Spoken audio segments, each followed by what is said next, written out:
Hello, everybody, and thank you for tuning in to the Liberty Report. With me today is Daniel McAdams. Daniel, good to see you. Happy Monday, Dr. Paul. How are you? I am doing well, and you and I have been following what's been going on in Asia right now. The president's over there saving us from the next war or whatever he's supposed to be doing. But I don't know. I thought by now they'd be inviting you to go along as an advisor. I didn't hold my breath. I didn't think they were going to call me. But anyway, I don't think it's all, a terrible thing was happening there. What's going to come of it is the big question. It's important. And Trump is so far under his best behavior, hasn't done too much harm. There's lots of talk about what this is all about. But, I sort of think these trips are important. That shows, at least talking to people rather than just dropping bombs on people. But I think not much coming out of them. I think it's maybe they go, if they're in trouble at home, they make foreign trips, and then they have to talk to their base. But that's not just American ideas and spirit of talking to a base and satisfying the hawks and versus the doves. But I think that exists in probably in all countries. I imagine the president of South Korea has to talk to his hawkish groups and be tough with North Korea. At the same time, he might do something different. And they get together like this, and I think it's a lot of spin, it's propaganda, but also pretty important. So, and we see the potential of Trump speaking with Putin. I think that's important. But what about his hint he might talk to Un? That's where I have my doubts, but that can't be harmful, unless they get into a fist fight. It would almost be, I guess, it's a cliche, but a Nixon goes to China moment. If after all of the bullying, the name calling, back and forth between Trump and Kim Jong-un, if they did actually sit down, he even said he'd be open to a meeting. He thought it was a little premature, but he'd be open for a meeting. But of course, this is just 2 weeks after he told Tillerson, you're wasting your time trying to talk to these people. And then we find out that they've actually been quietly talking to them for a few months. So, it's up in the air. Who knows what this flavor of the week is? There's sometimes we like to remind Trump of what he said in the primary, especially when he says, "Oh, I'm going to have the Fed audit it." But then other times when he said good things about being friends with Russia and then backing away from that. So yes, he can switch his position all he wants as long as he comes in the direction of less intervention, and a more peaceful approach. But there's been a lot of concern about what's happening in the Far East, and right now we have a rising power, China. I think they seem to be very calm and diplomatic about it, and not doing a lot of demagoguing. They're not threatening anything where we seem to do more of that. But China seems like, in time, they become out on the winning side of all this, because a lot of people see us as, although we are the power of the world, and we have our empire, we have the weapons, and we have the money, but we also, guess what we have that China doesn't have? A lot of debt. Everything we have is dependent on debt, and we've gotten ourselves in deep trouble mainly because the world accepts us as the powerhouse and they accept our money. But that's the whole thing that's holding the system together right now. Yeah, and the APEC conference, and that's the reason for the travel. And he's going to several other countries, including Philippines, China, and Vietnam, obviously where the summit is. But the point of this is trade, so that's the ostensible purpose of the meeting.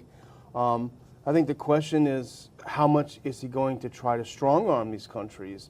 Remember back in March, he issued an executive order telling the different government agencies to come up with the countries where we have the worst trade deficit with. So is he going to be armed with this? He's going to twist some arms saying you got to buy more of our stuff.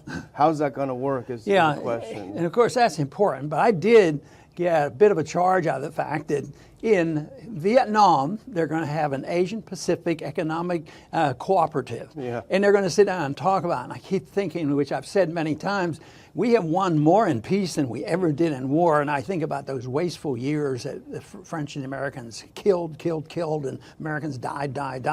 And now we travel over there and we're going to have talk about trade. I guess each side's going to look for an advantage for their own country, but it's just too bad that they all don't become non-interventionists and free traders and say, look, we're not going to have trade wars, and we're not going to have tariffs placed on anybody, and we're not going to have manipulation of currencies. That would be great. But anyway, I think this is good, and that might be where Trump will meet Putin and talk to him in Vietnam, which is just a bit of irony, you know. So in my lifetime, certainly, you know, and me being in the military at the time, it's such a, you know, progress, even, you know, with China back then, you know, when I was in high school, you know, we were fighting and killing each other with the Chinese. It was just a horrible mess. It'll be interesting to see what happens. I mean, as the whole Putin narrative in the U.S. is fortunately falling apart, the idea that somehow they took out a couple Facebook ads and fixed the election is falling apart. You know, there's a real downside to him meeting, at least for his political opponents. They won't focus on the things that we're trying to focus on, which is trade, strong arming, military talk. But sadly, it seems in terms of trade, one of the only things we really are able to export is military stuff.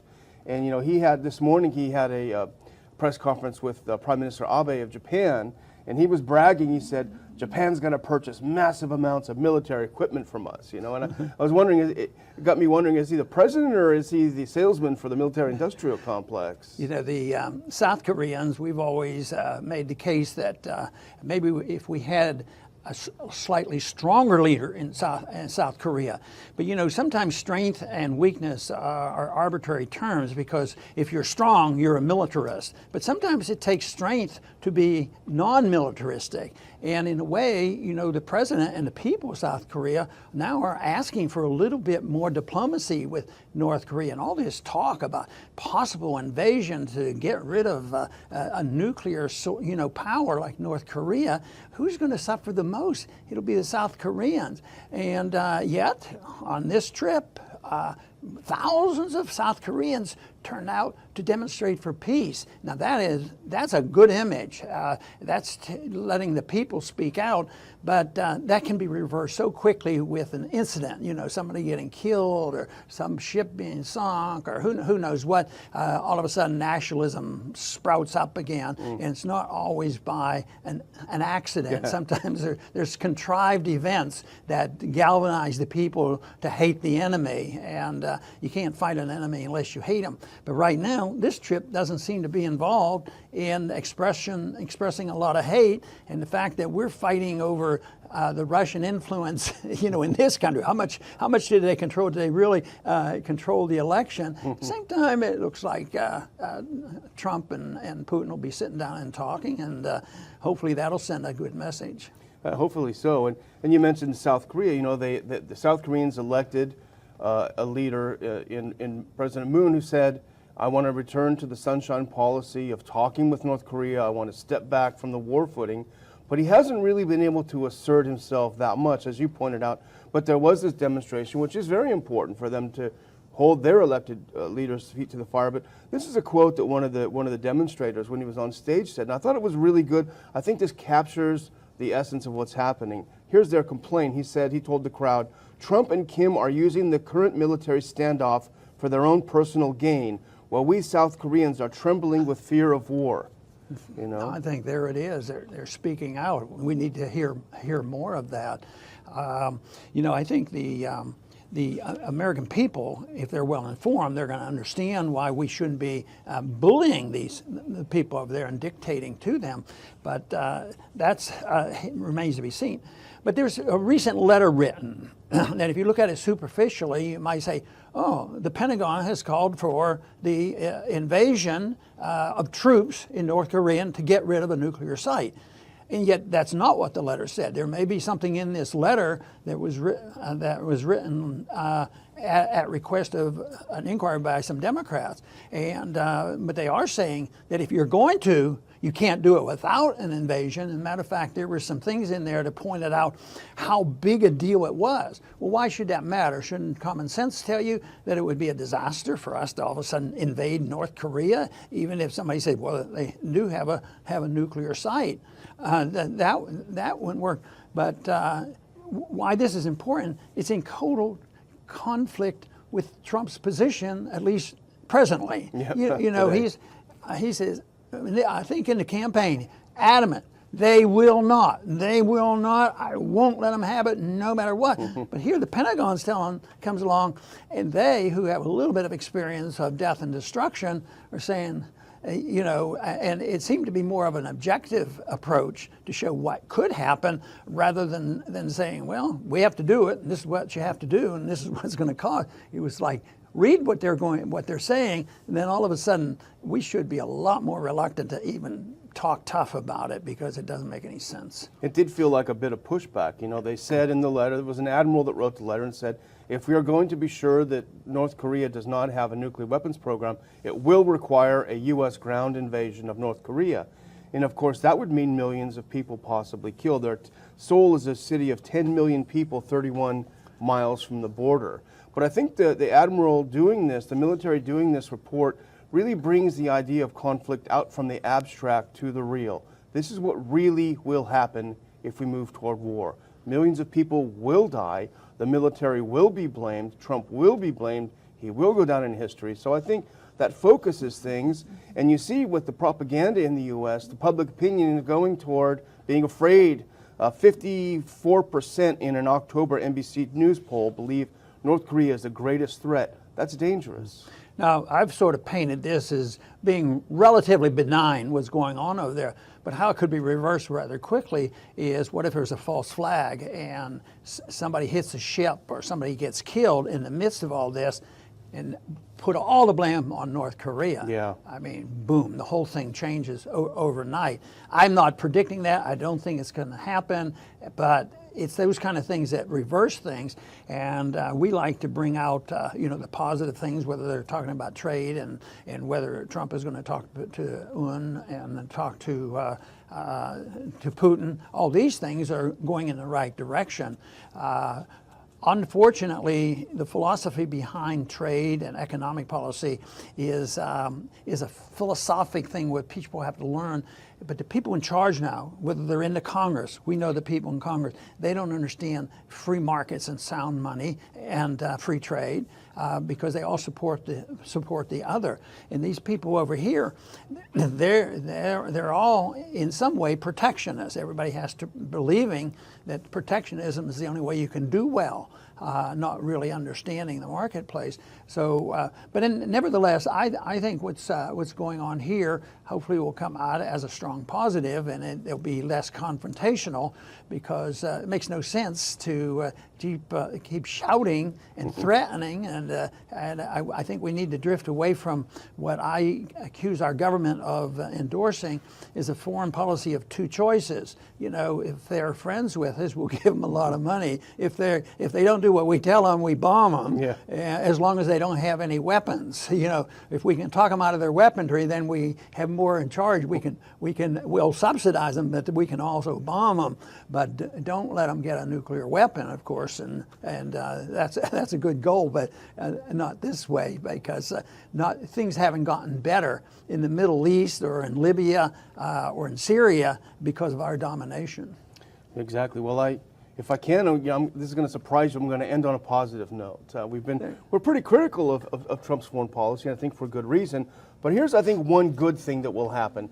The media is speculating. It appears that he's not going to go over there and hector the countries about their human rights records.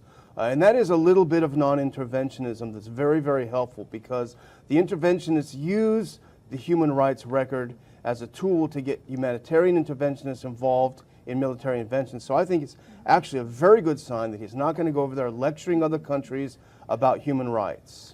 Boy, that's a good suggestion. I remember one time on a committee hearing, and this subject came up. I'm not sure it was with China, but it was with another country, where we wanted to punish them for their violations of civil rights on their individuals and how they protect human rights. And I pointed out about 3 or 4 incidents where we weren't doing so well ourselves. And the guy, more or less, the other congressman just sort of threw up his hands and said, "Touche," you know. He had no argument because we have failed to protect civil rights here in this country, and that's what we should work on. That's what we're responsible for. And I say set a good example, and maybe others will follow us. And we've had to set a good example on monetary policy and economic policy and diplomacy and foreign policy. I think that people might say, you know, America is a great place, and maybe there is something like that. Maybe we ought to look at it and follow it. This intimidation that we will spread American greatness by intimidation and weapons and troops and force it on other people, an absolute failure. It's cruel and unusual punishment for other people. It shouldn't be done the way, and since it doesn't work, we should think about improving ourselves, look unto ourselves as a country and as a people to set an example for others. I think that's a much better way to work toward peace and prosperity. I want to thank everybody for tuning in today to the Liberty Report. Please come back soon.